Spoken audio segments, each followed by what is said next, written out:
अच्छा, आखिरी बात, यहां पे लोकल कैंडिडेट है हमारे 6 हैं, ऊपर आ रहे हैं या अभी उनसे मैं मिलूंगा। 6 कैंडिडेट हैं, वो आपके लिए लड़ाई लड़ते हैं, सबके सब नाम लड़ाई लड़ते हैं। कहां हैं उनके नाम? हाँ,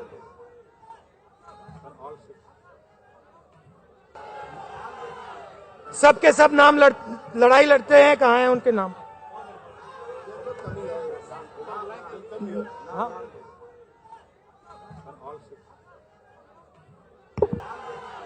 सबके सब नाम लड़ाई लड़ते हैं। कहां हैं उनके नाम? हाँ, है 10 साल से जो सरकार है, इसने आदिवासियों की इज्जत की या नहीं? आपको क्या लगता है? महिलाओं को क्या लगता है? इज्जत की आपकी?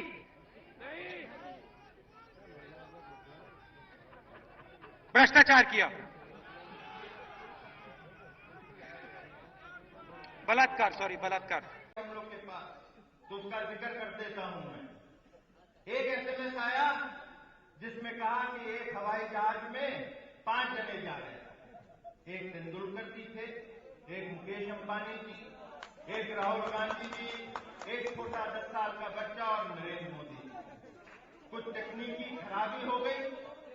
पायलट ने कहा 4 पैराशूट हैं, आप लोग कूद। तेंदुलकर ने कहा कि भारत को वर्ल्ड कप जिताना है, तो इसलिए मेरी आवश्यकता है। उसने एक पैराशूट लिया, कूद गया। दूसरा, मुकेश अंबानी जी ने कहा मैं इंडस्ट्रियलिस्ट हूं, देश में नौकरियां और पैदा करनी है, उन्होंने लिया, वो भी कूद गए। राहुल गांधी जी ने कहा मैं भविष्य हूं, मैं परिवार है, हमारा परिवारवाद है, देश को चलाना है, वो भी कूद गए। मोदी जी ने देखा बच्चा है, देश का भविष्य, उससे कहा बेटा तुम चलो, मैं बाद में आऊंगा। तो बेटे ने कहा, छोटे बच्चे ने कहा अंकल इसकी आवश्यकता नहीं। वो जो था राहुल गांधी मेरे स्कूल का बैग लेके कूद गया, जो हमारे प्रोफेसर साहब बोल रहे थे तो बोले पॉलिटिकल बात नहीं होनी चाहिए, तो आप गुजरात वाला बात क्यों बोल रहे हैं? गुजरात में बिहारी स्टूडेंट को अरे भाई, मारा जाता है, गिरगिटाया जाता है। अच्छा भैया, केंद्र में है क्या करते हैं? महाराष्ट्र में कांग्रेस का सरकार है, क्या करती है बिहारी स्टूडेंटों के लिए?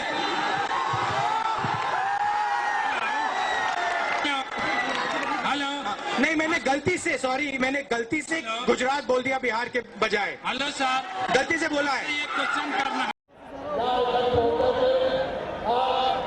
ये दोनों ही तस्वीरें दिल्ली की हैं और दोनों ही रैलियों में दिल्ली के लोग हैं, लेकिन रैली के किरदार बदले हुए हैं। एक तरफ राहुल गांधी हैं और दूसरी तरफ मोदी हैं। राहुल गांधी की रैली का हाल किसी फ्लॉप शो जैसा है और मोदी की रैली का हाल किसी बॉक्स ऑफिस पर तहलका मचाने वाली फिल्म जैसा।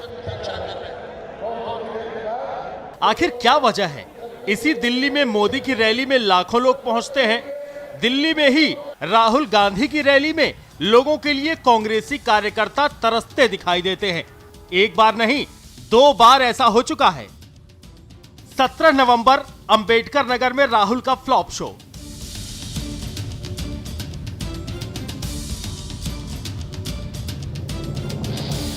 27 अक्टूबर मंगोलपुरी में राहुल की रैली में लोग नहीं।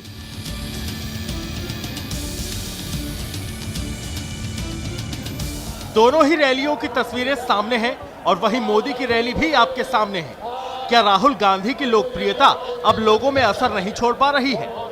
इस सवाल पर कांग्रेस का मानना साफ है, भीड़ होना या न होना वक्त वक्त की बात है।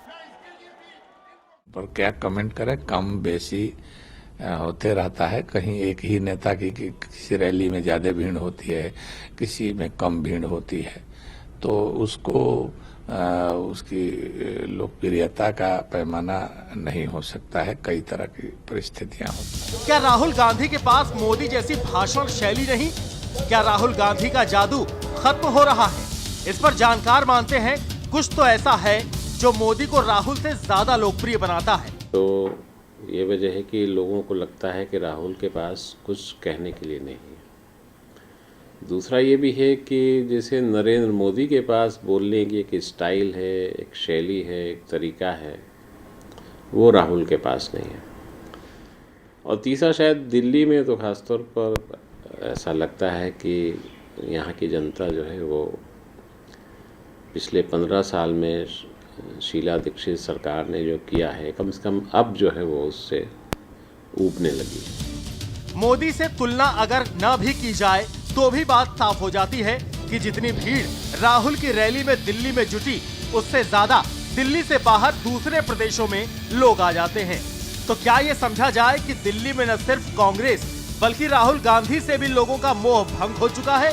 लोग अगर रैली में नहीं आ रहे हैं या रैली से उठ के जा रहे हैं तो निश्चित रूप से वो कांग्रेस को वोट नहीं ही देंगे, ऐसा ज़रूरी नहीं। कई बार आपको किसी का भाषण सुनने में कोई दिलचस्पी नहीं होती, लेकिन आप बुनियादी रूप से कांग्रेस के काम से संतुष्ट है या आपको लगता है गरीबों के लिए उसने कुछ किया है या आप पुराने कांग्रेसी वोटर हैं, तो ये सब चीज़ें भी असर करती हैं। तो मैं इसका बहुत पक्का प्रमाण नहीं मानता कि ये निश्चित रूप से इस बात का संकेत है कि कांग्रेस से लोग ऊब चुके हैं। रैली का फीका होना कांग्रेस के लिए खतरे की घंटी जरूर है, क्योंकि हैट्रिक लगा चुकी शीला दीक्षित राहुल गांधी के सहारे सत्ता का ख्वाब देख तो रही थी, लेकिन हकीकत सामने आने से अब वो क्या करेंगी ये देखना दिलचस्प होगा। मोदी जी को अमेरिका जाना था। अमेरिका के उद्योगपति आए और उन्होंने मोदी जी से कहा, देखिए आप अमेरिका जा रहे हैं, जाने से पहले आप हमारे लिए काम कीजिए। हम अपनी दवाई हिंदुस्तान में बेचना चाहते हैं।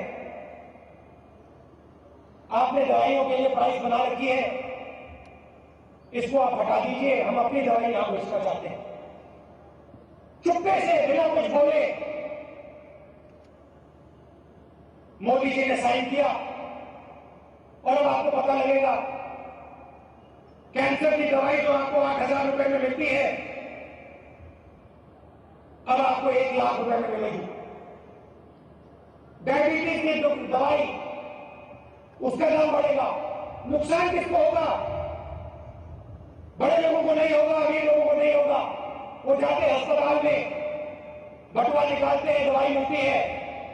8,000 रुपए की हो तो 8,000 रुपए में लेंगे, लाख की हो तो लाख में लेंगे, 2 लाख की हो तो 2 लाख में लेंगे, 5 लाख की हो तो 5 लाख में लेंगे। मगर हमारी गरीब जनता मरेगी। ये जो हमारी बहनें बैठी है, जब इनके बच्चों को कैंसर होगा, इनके जेब में 1 लाख रुपए नहीं है, इनके बच्चे मरेंगे। मगर हम हरियाणा में नहीं मानने देंगे। हम सबको मुफ्त में दवाई देंगे, जो दवाई हम देंगे और हम ये देते रहेंगे। Let me go back to the women for a bit. A second. Yeah. Let me go back to the women. They told me they have no booths.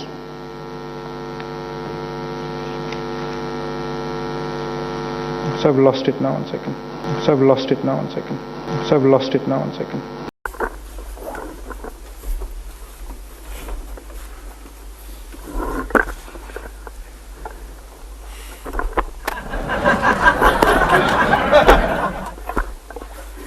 Thank you Makhan ji, नमस्कार। आज हमारी मीटिंग हुई और बेसिकली 2 मुद्दों पे थी। एक corruption issue और लोकपाल, और दूसरा प्राइस राइज के इशू। काफ़ी डिस्कशन के बाद कांग्रेस के सब चीफ मिनिस्टर्स ने डिसीजन लिया है कि फरवरी तक जो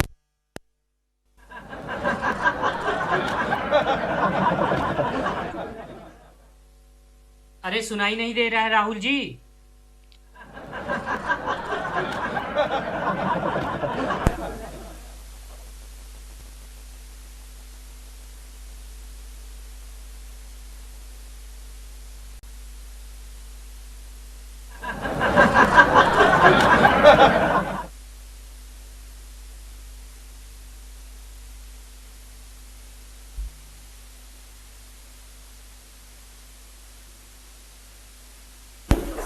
आ गया। तो जो स्टिपुलेशंस नेशनल लेवल के लोकपाल में हैं, जो अकाउंटेबिलिटी नेशनल लेवल के लोकपाल पे है, वो हम स्टेट लेवल तक ले जाना चाह रहे हैं और हमारे सब स्टेट्स ने ये एक्सेप्ट किया है। Politics is everywhere. It's in your shirt, it's in your pants, it's everywhere. The laws that politics makes define what you do. Politics is everywhere. Youngsters are 70% of this country and youngsters are not in politics. This is a fundamental problem. And what we're doing is we're trying to solve that problem. अगर आप युवा कार्यकर्ता से बात करें, अगर आप महिला कांग्रेस के कार्यकर्ता से बात करें, पहली बार वो कह रहे हैं कि भाई मजा आया। और मैं ये जो मजा है हिंदुस्तान के हर व्यक्ति को देना चाहता हूं। अब इमोशनल बात कहना चाहता हूं, दिल की बात कहना चाहता हूं।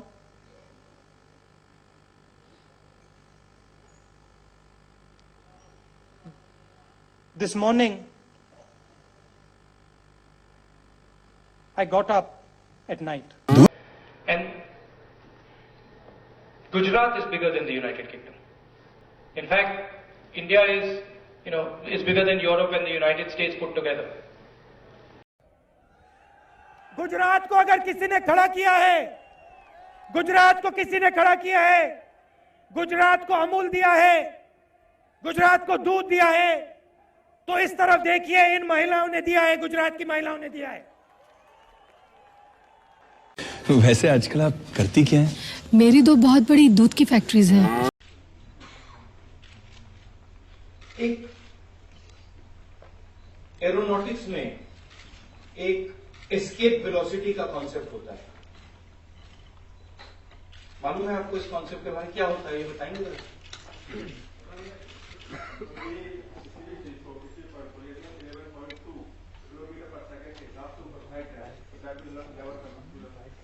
बिल्कुल, एस्केप वेलोसिटी मतलब अगर आपने धरती से स्पेस में जाना है, अगर आप हमारी धरती पे हैं तो 11.2 किलोमीटर पर सेकंड आपकी वेलोसिटी होनी पड़ेगी। अगर उससे कम होगी तो आप कितना भी करेंगे आप स्पेस में नहीं जा सकते, और उससे ज्यादा होगी तो आप निकल जाएंगे। तो जुपिटर की एस्केप वेलोसिटी क्या होती है? आपने कहा 11.2 अर्थ की होती है, जुपिटर की क्या होती है? अब आप सोच रहे हैं इसके वेलोसिटी की क्या बात कर रहा है? क्या होती है? 60 किलोमीटर प्रति सेकंड। अगर कोई जुपिटर पर खड़ा है, अगर उसे juपिटर की खेंच से निकलना होता है तो उसे 60 किलोमीटर प्रति सेकंड एक्सेलरेशन होना चाहिए। यहां हिंदुस्तान में हमारा जात का कॉन्सेप्ट है, इसमें भी एक एस्केप वेलोसिटी होती है। अगर आप किसी जात के हैं और अगर आपको सक्सेस पानी है तो आपको भी एस्केप वेलोसिटी की जरूरत होती है। और दलित कम्युनिटी को इस धरती पे जुपिटर की एस्केप वेलोसिटी की जरूरत है कि आपको बहुत ज्यादा तेज धक्का मारना पड़ता है। और इसीलिए अगर आप हिस्ट्री को देखें, जो दलित लोग होते हैं, हम सब हैं, अंबेडकर जी को बहुत गर्व से देखते हैं। कारण यह है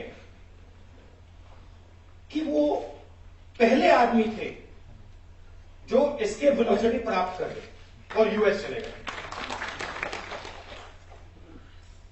और राजू जी से मैं कुछ दिन पहले कह रहा था कि दलित मूवमेंट में स्टेजेस थे। तो पहला स्टेज था कि आपके एक व्यक्ति ने एस्केप वेलोसिटी, जो जात का सिस्टम है, उससे एस्केप वेलोसिटी प्राप्त करके वो निकल गए। और उन्होंने, जैसे आप जानते हैं, कॉन्स्टिट्यूशन का काम किया और कांग्रेस पार्टी के साथ रिजर्वेशन का कॉन्सेप्ट निकला।